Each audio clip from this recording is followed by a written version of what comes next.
Hello friends, welcome to agri knowledge plus. आप सभी का स्वागत है आपके अपने चैनल एग्री नॉलेज प्लस पर। दोस्तों, जैसा कि आप लोग जानते हैं कि अभी हाल ही में मध्य प्रदेश सरकार के कृषि विभाग द्वारा एक विज्ञापन को रिलीज किया गया है।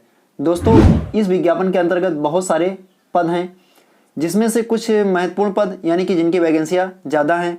आज उन्हीं के सिलेबस के बारे में दोस्तों हम लोग डिस्कशन करने वाले हैं और आपको बताएंगे कि इसमें माइनस मार्किंग यानी निगेटिव मार्किंग रखी गई या नहीं रखी गई है, और साथ ही साथ दोस्तों योग्यता इत्यादि के बारे में भी हम लोग बात करेंगे। दोस्तों, वैसे विस्तृत जो नोटिफिकेशन था उसके बारे में हम ऑलरेडी बता चुके हैं, लेकिन आज स्पेशली हम लोग सिलेबस के बारे में यहाँ पे चर्चा करेंगे कि दोस्तों जो ग्रामीण कृषि विस्तार अधिकारी और ग्रामीण उद्यान विस्तार अधिकारी की 2 पोस्ट हैं, इसमें सबसे ज़्यादा पद हैं। इसमें से भी दोस्तों ग्रामीण कृषि विस्तार अधिकारी की करीब में 1852 पोस्ट हैं और करीब में 52 पोस्ट जो हैं ग्रामीण उद्यान विस्तार अधिकारी की हैं। तो दोस्तों यहाँ पे दोनों के बारे में हम लोग बात करने वाले हैं। आइए देखते हैं इनका सिलेबस क्या रहने वाला है और निगेटिव मार्किंग होगी या नहीं। आइए दोस्तों, यहाँ पे जैसे आप लोग देख पा रहे हैं, ये समूह 2, समूह 1 के अंतर्गत जो पोस्ट थे दोस्तों वो MSc लेवल से थी। ये सभी स्नातक लेवल से हैं। इसके लिए जो क्वालिफिकेशन है दोस्तों, आप लोगों को या हॉर्टिकल्चर में स्नातक की उपाधि या फिर कृषि में स्नातक की उपाधि होनी चाहिए आवेदन करने के लिए आप लोगों के पास। ये समूह 2 उप समूह 1 के अंतर्गत ग्रामीण उद्यान विस्तार अधिकारी यानी कि दोस्तों rural horticulture extension officer and rural agriculture extension officer की जो पोस्ट हैं, इनमें जो योग्यता है दोस्तों वो BSc हॉर्टिकल्चर और BSc एग्रीकल्चर मांगी गई है। अपेयरिंग वाले दोस्तों इसके लिए एलिजिबल नहीं होंगे। आप लोगों के पास डिग्री अवश्य होनी चाहिए, यानी कि उपाधि आप लोगों के पास अवश्य होनी चाहिए। अन्य समकक्ष पदों की भर्ती है संयुक्त भर्ती परीक्षा 2023, ये पाठ्यक्रम यानी कि सिलेबस दोस्तों यहाँ पे है। सिलेबस आइए देखते हैं। 200 नंबर का दोस्तों ये पेपर होने वाला है। कितने नंबर का? 200 नंबर का दोस्तों ये पेपर होगा। यहाँ पे आप लोग देख पाएंगे इसमें क्या क्या पूछा जाएगा। सामान्य ज्ञान दोस्तों, सामान्य हिंदी, सामान्य अंग्रेजी, सामान्य गणित, सामान्य तार्किक योग्यता, सामान्य विज्ञान, सामान्य कंप्यूटर ज्ञान, और दोस्तों जो दूसरा पार्ट होगा वो होगा 100 नंबर का आपका संबंधित विषय पदों की अर्हता के अनुसार दोस्तों, यानी कि जो आपका BSc हॉर्टिकल्चर या BSc एग्रीकल्चर है उससे कितने क्वेश्चन पूछे जाएंगे। 100 क्वेश्चंस पूछे जाएंगे, यानी कि टोटल क्वेश्चन 200 होंगे और 200 अंकों के ये क्वेश्चंस होने वाले हैं। कुल अंक 200। ठीक है, आइए बात करते हैं आगे और देखते हैं। ये तो आप लोगों का जो कॉमन पेपर है दोस्तों, यानी कि सामान्य ज्ञान, सामान्य अंग्रेजी, सामान्य गणित, तार्किक योग्यता और सामान्य विज्ञान और सामान्य कंप्यूटर ज्ञान, ये 100 नंबर का होगा। 100 नंबर का जो होगा आपका पर्टिकुलर सब्जेक्ट से होने वाला है। आइए उसके बारे में बात करते हैं। यहाँ पे दोस्तों ये आप लोग देख पाएंगे, ये है एग्रीकल्चर का पाठ्यक्रम। यहाँ पे सबसे पहले आप लोग देख पा रहे हैं दोस्तों general agriculture, agriculture and its importance in national economy. ठीक है, एग्रीकल्चर का महत्व और राष्ट्रीय इकोनॉमी जनरल एग्रीकल्चर में पूछा जाएगा। एग्रोनॉमी में दोस्तों मेजर क्रॉप्स ऑफ MP, यानी कि जो मुख्य फसलें हैं मध्य प्रदेश की उनके बारे में। Agrotechnics major field crops of MP, ठीक है, जो वहाँ के संबंधित मेजर क्रॉप्स हैं उनके बारे में MP की, उनके बारे में अध्ययन करना है। Farming system of sustainable agriculture, introductory agro metrology, agro climate and agro ecological zones, इन सभी से क्वेश्चंस आप लोगों के आने वाले हैं। आइए आगे देखते हैं और कौन सा पार्ट पूछा जाएगा। तो ये तो हो गए दोस्तों जनरल एग्रीकल्चर, एग्रोनॉमी। अब थर्ड पार्ट बात करते हैं हम लोग, यानी कि एग्रीकल्चर के सिलेबस में तीसरा जो पार्ट है वो कौन सा है दोस्तों? वो है सॉइल साइंस।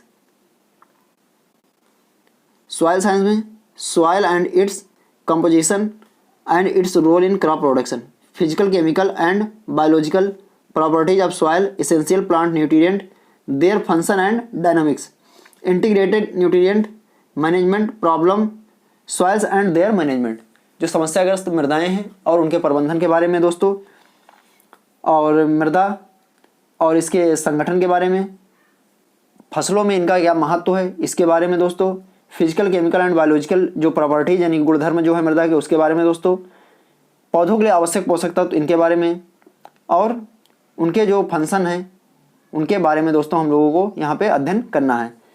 अगला पार्ट है 4 नंबर दोस्तों एग्रीकल्चर में ही, soil and water conservation, watershed management. ठीक है, सॉइल एंड वाटर कंजर्वेशन, मृदा जल कंजर्वेशन यानी कि संरक्षण। ठीक है, और वाटर शेड मैनेजमेंट के बारे में हम अध्ययन करेंगे। प्लांट फिजियोलॉजी भी दोस्तों इसमें आएगी, जिसमें हम लोग एब्जॉर्प्शन यानी कि अवशोषण, ट्रांसलोकेशन, स्थानांतरण और मेटाबॉलिज्म ऑफ न्यूट्रिएंट, फोटोसिंथेसिस प्रकाश संश्लेषण, रेस्पिरेशन श्वसन, ग्रोथ वृद्धि, डेवलपमेंट विकास और ग्रोथ रेगुलेटर्स, इनके बारे में भी दोस्तों हम लोग यहाँ पे पढ़ेंगे। यानी कि जनरल एग्रीकल्चर हो गया दोस्तों। जनरल एग्रीकल्चर के बाद कौन सा पोर्शन था आप लोगों का? जनरल एग्रीकल्चर, फिर एग्रोनॉमी, फिर soil science, soil and water conservation, watershed management, उसके बाद प्लांट फिजियोलॉजी। उसके बाद आगे देखते हैं दोस्तों और क्या आने वाला है। Elements of genetics and plant breeding as applied to crop improvement. ठीक है, क्रॉप इम्प्रूवमेंट यानी कि जेनेटिक और प्लांट ब्रीडिंग भी हमें दोस्तों इसमें पढ़नी है। हॉर्टिकल्चर की बात करें तो इसमें package of practices of important fruits, vegetable, spices and economically important flowering plant, nursery management and propagation, method of horticulture crops, problem unfruitfulness, alternate bearing, fruit drops, etc. and physiological disorder and their management, post harvest management and value of addition of fruits and vegetable। इन सभी के बारे में दोस्तों हम लोग horticulture के अंतर्गत पढ़ेंगे। यानी कि इतने टॉपिक्स हैं जहां से क्वेश्चन पूछे जा सकते हैं। Next, plant protection. Plant protection में देखिए दोस्तों, प्लांट प्रोटेक्शन में क्या पूछा जाएगा? Important insect, paste and diseases affecting important crops and their management. दोस्तों यहाँ पे हम लोगों को यानी कि एंटोलॉजी पढ़नी है। एंटोलॉजी के साथ साथ में प्लांट पैथोलॉजी भी पढ़नी है, क्योंकि यहाँ पे रोगों के बारे में भी पूछा जाएगा। Spray equipment, their selection and maintenance, rodent management दोस्तों जो चूहों के लिए प्रबंधन करना है, safety precautionary measures during pesticide uses, मतलब दोस्तों क्या क्या सावधानियां रखनी चाहिए जो हम पेस्टिसाइड यूज करते हैं। आगे दोस्तों 9 नंबर पे क्या दिया है?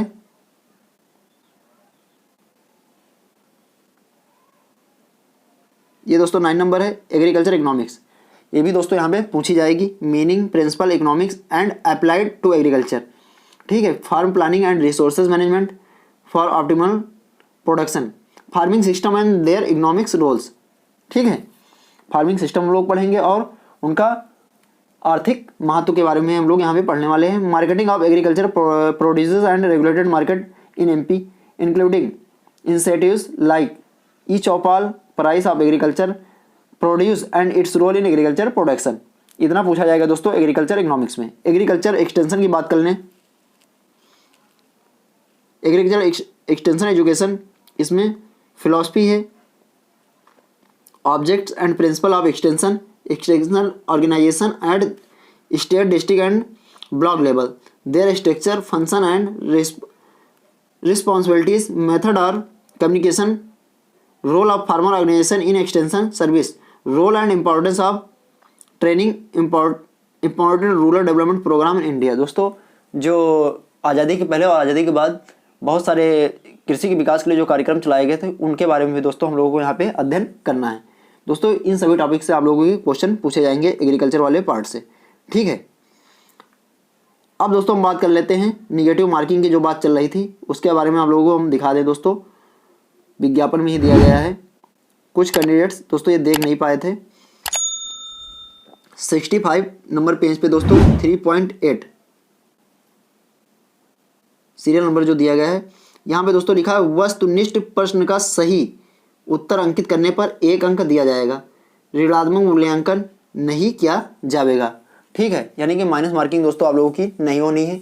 अब दोस्तों हम बात कर लेते हैं कुछ और महत्वपूर्ण यहाँ पे पॉइंट्स हैं जो आप लोगों को विज्ञापन करना है। स्नातक लेवल से जो वैकेंसी है दोस्तों उसके लिए आप लोगों को एक आवेदन करना है, उसके लिए सिर्फ एक शुल्क आप लोगों को देना होगा। यदि आप एमएससी लेवल की पोस्ट के लिए आवेदन करते हैं तो एमएससी लेवल की पोस्ट के लिए आप लोगों को अलग फीस देनी होगी, और जो स्नातक लेवल से दोस्तों यानी कि बीएससी लेवल से जो पोस्ट हैं उनके लिए आप लोगों को अलग से फीस पेड करनी होगी। यानी कि बीएससी स्तर से जितनी वैकेंसी हैं उनके लिए सिर्फ एक फीस रखी गई है और उसमें आप लोगों को प्रेफरेंस दिया जाएगा। प्रेफरेंस के अकॉर्डिंग आप लोगों को पोस्ट को चॉइस करना है, और जो एमएससी लेवल की पोस्ट है उनके लिए आप लोगों को अलग से फीस पेड करनी होगी। यानी कि दोनों के लिए, यानी एमएससी और बीएससी लेवल की पोस्टों के लिए अलग अलग आप लोगों को फीस देनी है। लेकिन बीएससी लेवल की जितनी पोस्ट हैं और एमएससी लेवल की जितनी पोस्ट हैं उनके लिए सिर्फ एक एक आवेदन होना है। तो ये चीज़ आप लोग ध्यान रखेंगे। और जो आप लोगों का एप्लीकेशन है वो स्टार्ट हो जाएगा 17 अप्रैल से, ये चीज़ भी आप लोग ध्यान रखेंगे। तो ये हो गया दोस्तों इसका सिलेबस। और इसके लिए जो हम निःशुल्क क्लासेस चलाएंगे आपके एग्री नॉलेज जो प्लस चैनल है इसी पे चलाएंगे, और इसका टेलीग्राम चैनल आपको नीचे डिस्क्रिप्शन बॉक्स में दे दिया जाएगा, वहाँ से आप लोग उसको ज्वाइन कर सकते हैं। यहीं पे आप लोगों को पीडीएफ, क्विजेज इत्यादि का भी आयोजन आप लोगों के लिए बिल्कुल निःशुल्क किया जाएगा। तो आज के दोस्तों सेशन में यहीं तक। आगे कोई महत्वपूर्ण जानकारी होती है तो आप लोगों के साथ अवश्य शेयर की जाएगी। Thank you, thanks for watching.